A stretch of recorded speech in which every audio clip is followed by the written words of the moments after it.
Hello students, कैसे हो आप सभी। आई होप आप सभी बढ़िया होंगे।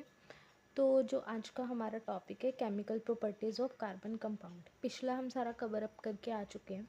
अगर आपको उसमें कोई भी डाउट है तो आप मुझसे कमेंट बॉक्स में पूछ सकते हो, ठीक है। और फिर भी उसमें कोई डाउट आता है तो आप लोग एक बार फिर से वीडियो रिकैप कर लें। तो आज का जो हमारा टॉपिक रहने वाला है वो chemical property of carbon compound है। कार्बन कंपाउंड की हमारे पास 4 प्रॉपर्टीज़ होती हैं। नंबर 1 पे होती है हमारी कंबशन, जो कि आज हम पढ़ने वाले हैं। सेकंड पर हमारे पास होती है ऑक्सीडेशन, फिर होती है एडिशन, फिर होती है सब्स्टिट्यूशन। कितनी होती हैं? 4 प्रॉपर्टी होती हैं, ठीक है। पहली कंबशन, दूसरी ऑक्सीडेशन, फिर एडिशन, फिर सब्स्टिट्यूशन, ठीक है। तो जो आज हम पढ़ने वाले हैं वो हमारा कंबशन है। हमें पता है कि हमने जब पहले भी चैप्टर स्टार्ट किया था तो हमें ये चीज़ पता थी कि जब भी हम किसी कार्बन कंपाउंड को बर्न करते हैं तो कार्बन कंपाउंड को बर्न करने के बाद हमें वहाँ पर कुछ सब्सटेंस मिलते हैं। वो सब्सटेंस कुछ इस फॉर्म में होते हैं, हमें एक तो कार्बन डाइऑक्साइड मिलती है और साथ ही साथ हमें उसमें हीट एंड लाइट भी मिलती है, ठीक है। तो कंबशन क्या है? Carbon in all it's allotropic form Burns in oxygen. जैसे ही हम उस कार्बन को ऑक्सीजन की प्रेजेंस में क्या करेंगे? बर्न करेंगे to give the carbon dioxide, वो हमें कार्बन डाइऑक्साइड देगा along with the release of the heat and light. तो वो कार्बन डाइऑक्साइड के साथ साथ हमें हीट और लाइट भी प्रोड्यूस करेगा। कौन? कार्बन। जब हम कार्बन को ऑक्सीजन की प्रेजेंस में जलाएंगे तो वो हमें कार्बन डाइऑक्साइड और हीट एंड लाइट देगा। तो उस प्रोसेस को हम बोलते हैं कंबशन। क्या बोलते हैं? Combustion. Most carbon compound also release a large amount of heat and light on burning. These are the oxidation reaction that you learned about the first chapter. आप लोग फर्स्ट चैप्टर में भी पढ़ के आए हो कि जब भी आप कार्बन को बर्न करते हो, ठीक है, किसकी प्रेजेंस में? ऑक्सीजन की प्रेजेंस में, तो कंबशन वाली जो रिएक्शन होगी उसको हम ऑक्सीडेशन रिएक्शन भी बोलते हैं, ठीक है। इसी वाली कंबशन की प्रॉपर्टी को हम लोग ऑक्सीडेशन रिएक्शन भी बोल देते हैं। लाइक मैंने कार्बन लिया, मैंने कार्बन को ऑक्सीजन की फॉर्म में जलाया, तो कार्बन को जैसे ही हम लोग ऑक्सीजन की प्रेजेंस में बर्न करेंगे तो हमें एक तो CO2 मिलेगी, दूसरी हमें हीट एंड लाइट मिलेगी। सेकेंड एग्जाम्पल हमारे पास क्या है कि हमने मीथेन लिया, मीथेन को हमने ऑक्सीजन की प्रेजेंस में जलाया तो हमें कार्बन डाइऑक्साइड मिली, वाटर मिला, हीट एंड लाइट मिली, ठीक है। फिर हमने इसको जलाया और इसको भी किसकी प्रेजेंस में जलाया? ऑक्सीजन की प्रेजेंस में जलाया। तो ऑक्सीजन की प्रेजेंस में जलाने के बाद हमें इसमें क्या मिला? Carbon dioxide, water, heat and light, ठीक है। ये सारी चीज़ें मिली। तो इससे हमें ये पता चलता है जब भी हम किसी कार्बन को ऑक्सीजन के प्रेजेंस में बर्न कर रहे हैं तो हमें वो carbon dioxide, heat and light देगा। अब इसमें हाइड्रोजन के एलिमेंट तो थे नहीं, तो इसने हमें वाटर दिया ही नहीं। तो यहाँ पर हाइड्रोजन के एलिमेंट थे तो इसने हमें वाटर दे दिया, ठीक है। तो ये हमारे पास 3 इसकी रिएक्शंस रहने वाली हैं। अभी हम इसको एक एक्टिविटी के थ्रू समझने वाले हैं, ठीक है। हमारे पास क्या है, एक एक्टिविटी के थ्रू हमने यहाँ पर 3 कार्बन के कंपाउंड लिया। फर्स्ट ऑफ ऑल हमने लिया है कार्बन का कंपाउंड, क्या लिया है? नेफ्थलीन लिया है, कैम्फोर लिए, कैम्फोर हमारे पास कपूर, और अल्कोहल, ये चीज़ हमने ली है। नेफ्थलीन, कैम्फर और अल्कोहल, ये तीनों चीज़ें हमने उठाई हैं। जब आप नेफ्थलीन को ऑक्सीजन की प्रेजेंस में बर्न करोगे तो आपको कौन सी फ्लेम मिलेगी? आपको मिलेगी येलो फ्लेम मिलेगी। और वो कैसी होगी? और येलो फ्लेम जब आप उसको बर्न करोगे येलो होगी, और जो उसमें से धुआं निकलेगा, स्मोक निकलेगी, वो बहुत ज़्यादा अमाउंट में होगी, लार्ज अमाउंट में होगी, ठीक है। सेम आप जब कैम्फर को जलाते हो तो ये हमारे पास क्लीन एंड ब्राइट होता है, क्लीन और ब्राइट तरह से ये बर्न होगा, और इसमें से जो भी फ्लेम निकलेगी वो हमारे पास कैसी होगी? लेस स्मोकी होगी, ठीक है। इसको स्मोक वर्ड को हम इसमें जो है सूटी भी बोलते हैं। क्या बोलते हैं? सूटी। तो हम यहाँ पर कह सकते हैं कि जब आप नेफ्थलीन को जलाओगे, बर्न करोगे ऑक्सीजन की प्रेजेंस में, तो आपके पास क्या होगा? यहाँ पर ये येलो फ्लेम देगा और साथ ही साथ ये सूटी अमाउंट में होगा।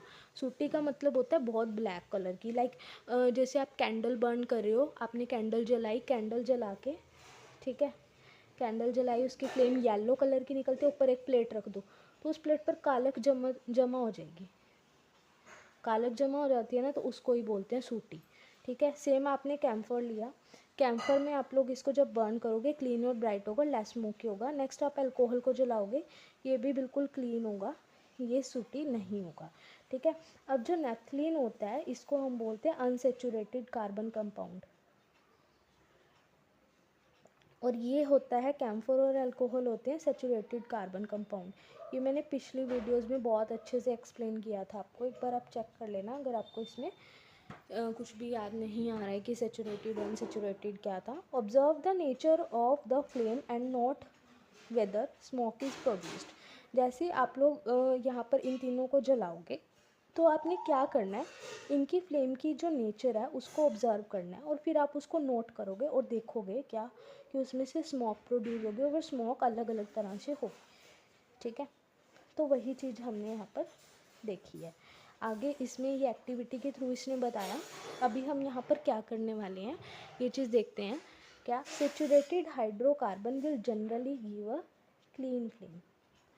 अभी मैंने बताया ना कि जो कैम्फर है और अल्कोहल है इसको हमने बर्न किया तो क्लीन और ब्राइट दी, और साथ ही साथ लेस स्मोकी यानी कि सूटी टाइप की नहीं थी, वो कम सूटी थी। ये और ये अल्कोहल को बर्न किया तो ये नहीं थी।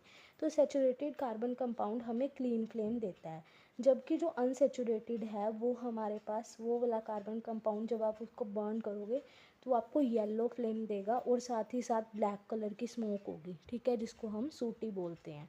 ठीक है, अब हमारे पास एक रिज़ल्ट होता है कि वो सूटी है या नहीं है।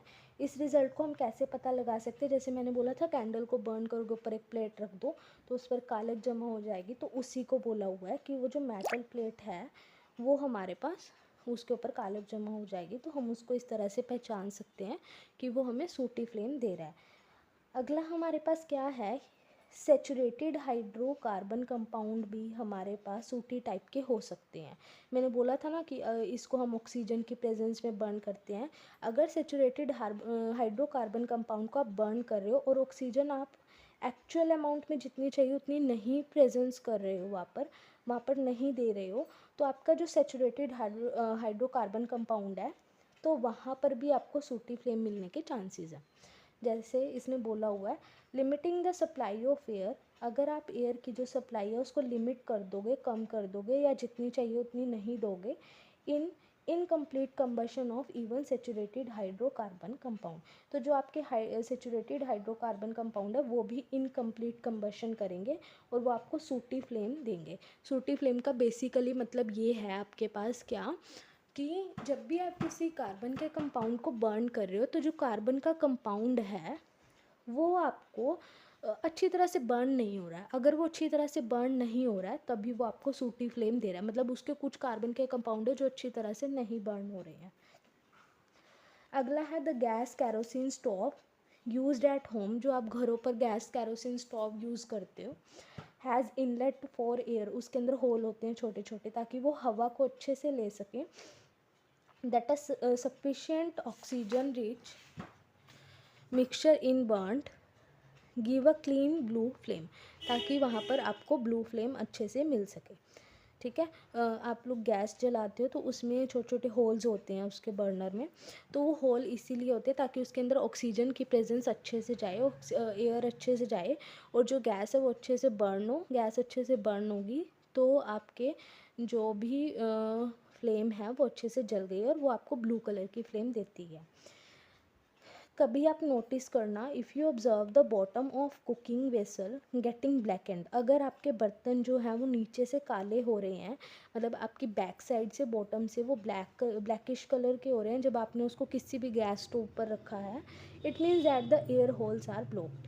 इसका मतलब क्या है कि जो आपके एयर होल्स हैं वो ब्लॉक हो गए हैं, यानी कि जो आपके गैस स्टोव के अंदर बर्नर के अंदर जो वो हैं होल्स हैं वो छोटे छोटे वो ब्लॉक हो गए हैं, and fuel is getting waste. और आपका जो कार्बन है वो अच्छे से बर्न नहीं हो रहा और वो वेस्ट हो रहा है। इसका मतलब ये है। अब हम बात करते हैं फ्यूल सच एज कोयला एंड पेट्रोलियम। कोयला और पेट्रोलियम ऐसे हैं have some amount of nitrogen and sulphur. उसके पास नाइट्रोजन भी होता है और सल्फ़र भी होता है कोयला और पेट्रोलियम में। अब कोयला और पेट्रोलियम में नाइट्रोजन और सल्फ़र होता है, तो हमारे पास क्या चीज़ होगी जब आप इसको बर्न करोगे ऑक्सीजन की प्रेजेंस में? कार्बन डाइऑक्साइड तो मिलेगी मिलेगी, साथ ही साथ नाइट्रोजन भी मिलेगी। नाइट्रोजन के साथ साथ आपको क्या मिलेगी? सल्फ़र के हैं तो वहाँ पर आपको सल्फ़र के भी वो मिलेंगे। Their combustion result in formation of oxide of sulphur and nitrogen which are major pollutant in environment. इसलिए जब आप इनका क्या करोगे? कंबशन करोगे, बर्न करोगे कोयला और पेट्रोलियम को, तो जो आपके पास ऑक्साइड आपको मिलेंगे वो आपको सल्फ़र के और नाइट्रोजन के भी साथ साथ मिलेंगे, जो कि हमारे एनवायरनमेंट को पोल्यूटेंट करते हैं बहुत ज़्यादा। तो ये आपका पहली प्रॉपर्टी थी। किस अगली देखो, ऑक्सीडेशन, एडिशन और सब्स्टिट्यूशन, ये हम इकट्ठी करेंगे। तो अभी फटाफट से एक छोटा सा रिकैप करते हैं कि जब हम ये हम कार्बन की क्या पढ़ रहे हैं? केमिकल प्रॉपर्टी पढ़ रहे हैं। कार्बन कंपाउंड की पहली कंबशन है, कंबशन जो कि आज हमने कंप्लीट करी है। ये जो कंबशन है इसमें क्या, जब हम कार्बन को ऑक्सीजन की प्रेजेंस में बर्न करते हैं तो वो कार्बन डाइऑक्साइड हीट और लाइट हमें देता है। ये हमने इसकी 3 रिएक्शंस पढ़ी थी। अब जो कार्बन कंपाउंड में कंबशन को आप करोगे तो उसमें भी आपके पास 2 तरह के होते हैं। सबसे पहले नंबर पर सैचुरेटेड होगा, फिर आपके पास अनसैचुरेटेड होगा। सैचुरेटेड हाइड्रोकार्बन आपको क्लीन फ्लेम देते हैं और अनसैचुरेटेड हाइड्रोकार्बन आपको येलो फ्लेम देंगे विद सूटी के साथ, ठीक है, सूटी स्मोक के साथ, ब्लैक स्मोक के साथ।